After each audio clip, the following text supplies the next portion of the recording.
After spending a few months traveling around Asia, I recently came back to Moscow and moved into a new apartment. For the next year, I am not planning to go anywhere. I'm just going to concentrate on my daily routine and do a lot of deep productive work. And because of that, one of the first things I focused on was setting up the space inside this apartment.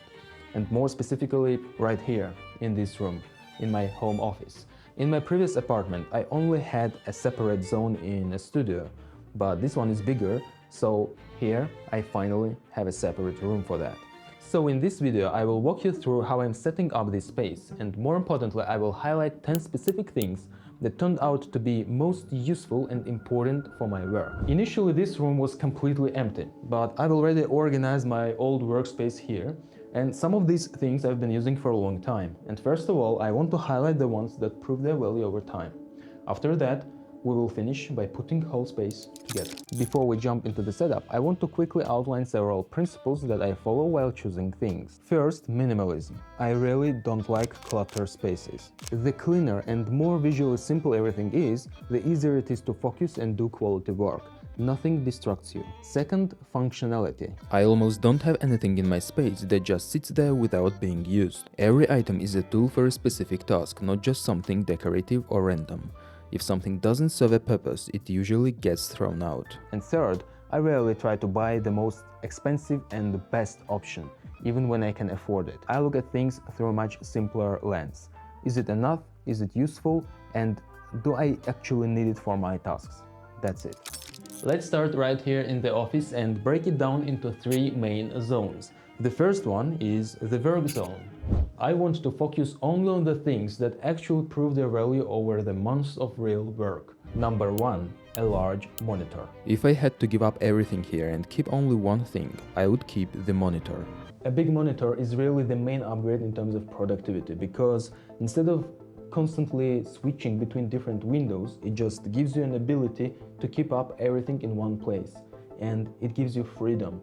All your work becomes much faster and more enjoyable. A monitor needs a proper base, so number two, a large ergonomic desk. So you have enough space for everything and still have room left. For me, a proper desk starts at 80 cm in depth and 160 cm in width. It gives you enough space for everything while keeping the work process comfortable and clean. Ergonomics matters too. For example, wireless charger, built-in outlets, storage, and especially high adjustment. Then you need proper lighting. Number three, a monitor light bar. This kind of lamp provides even lighting without harsh shadows. It also doesn't shine into your eyes or reflects off the monitor, which makes your work much more comfortable. And finally, by this little thing, you can turn it on and off. You can adjust light and temperature. And the last essential in this block, a mouse. Not just any mouse, this one. Logitech MX Master. This is a 3S version, but 4S version was already released. I just haven't updated it yet. And this is one of the best investments for productivity. It speeds up everything you do. And it's popular for a reason. There are a lot of buttons and you can customize it for each app separately. Of course, MacBook trackpad is also very good, but this one is game changer. And you can do much more if you set up it properly. Everything I mentioned here was already part of this setup on my previous place. I just mentioned the most important things, but there are some others. As for the other things, there is a MacBook 14 inches with 1 TB storage and M3 Pro processor. And this is microphone, Rode PodMic USB and Rode PCA 1 Plus, something like that. Now let's improve it, both the setup and the room as a whole. And the first thing that needs to be changed is a chair. I started spending more time here and it became obvious. First, it wasn't comfortable. And second, yeah, the quality is not good. But to be honest, I didn't want to spend more than $1,000 on all those well-known premium brands. So I was looking for something in the $300–400 range that still had solid ergonomics. And I found it. Let's unbox it together.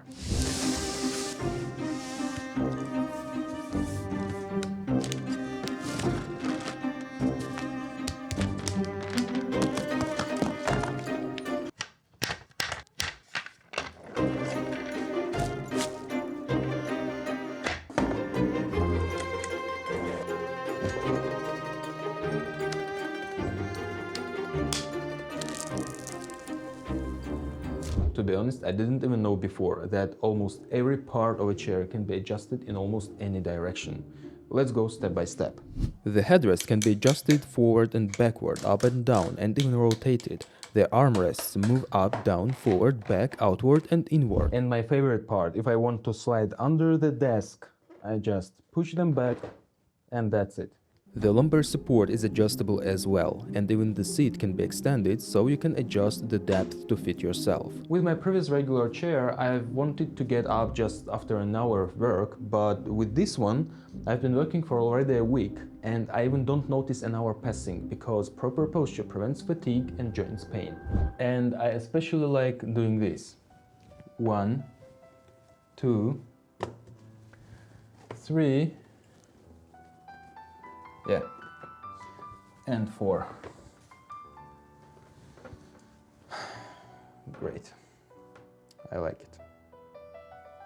All right, before I get too comfortable here, let's keep going, otherwise this video might never come out.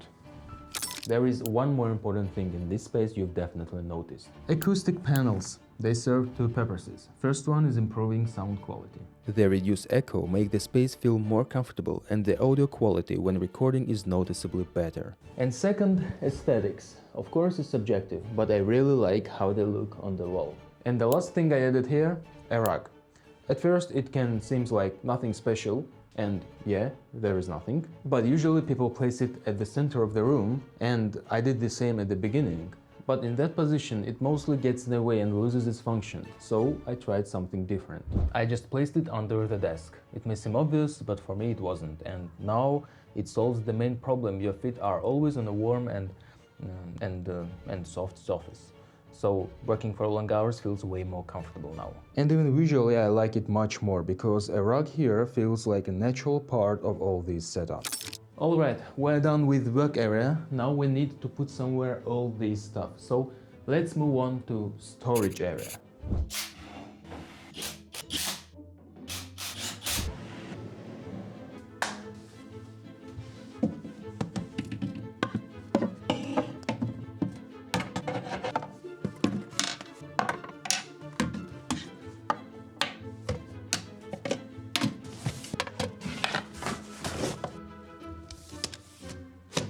It's just a regular shelf and there is nothing special to highlight here. I just choose open design because I need all this stuff very frequently, so as I can take it and put it back very quickly, not looking for it in different drawers. Work zone and storage zone are ready, so we have one more corner here, and I think that the most logical thing is to turn it into a relaxation zone. Not for sleeping, of course, but just to lie down for 15 minutes if you're tired of sitting at desk, or just to sit and read a book. And definitely this area should visually complement all the space in this room, so we will place here a soft low chair, a floor lamp, and a small table. All these things are just regular products from marketplaces, quite cheap and comfortable at the same time. I think this area became very cozy and convenient for everyday life. For example, I already read a book here for hours and it feels very good, especially in this chair that is quite big, to sit here like this, or I can sit this way, and that's comfortable too. Okay, looks like that's it. Or maybe not. There are still a few small things here to make a space feel more alive. First one, donut lamp. This workspace is very minimal and a bit monotone, so it can feel slightly boring. To fix that, you need a few bright accents, and this lamp fits perfectly. The light is very soft and even, it doesn't hit your eyes, and it just adds a clean pop of color that looks great. Let's check it. Just look at this. That's great, definitely. Another small thing, plants, of course. I really like having greenery at home, and I think nothing makes a space feel more alive and natural than that. One of them I think we'll put right here, and when it becomes bigger it will look even more beautiful. And here it works as another accent, also making this space feel more alive.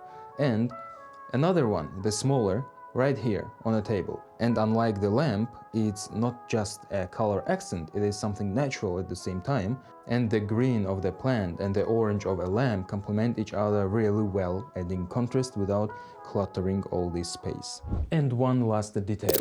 Where else would it belong if not here, especially with one wall empty? I've always seen a bike as a strong and very beautiful interior element, so here it fits very well, I think. Looks very aesthetic.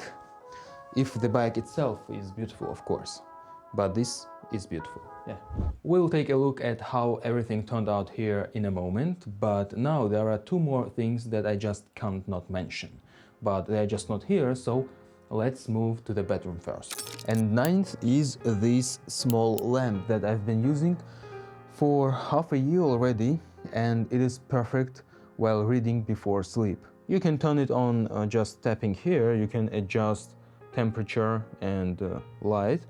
At the same time, you can use it like a flashlight because you can separate it like this. It attaches with magnet here, and it holds charge for a long time, and it is built very good quality. And that's not all. You can also clip it with this one that comes together like here, and for example I can attach it here, so it is very practical, simple, and at the same time genius thing. Okay, now let's move on to living room. And the last thing, number 10, is a side table.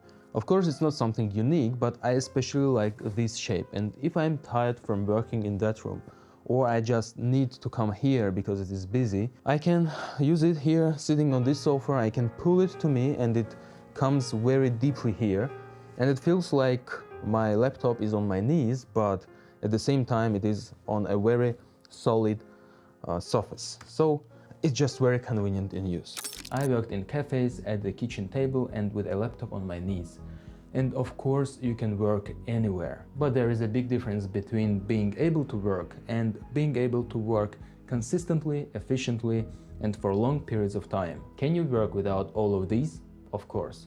Can you have all these conditions and still do nothing? Also yes. But the fact is, everything else being equal, with the same level of discipline and work ethic, having these kinds of conditions makes you significantly more productive. That's what I'm aiming for, and I would recommend everyone aim for the same. And most importantly, enjoy what you do. Thanks for watching. Don't forget to subscribe so you don't miss the next videos. And see you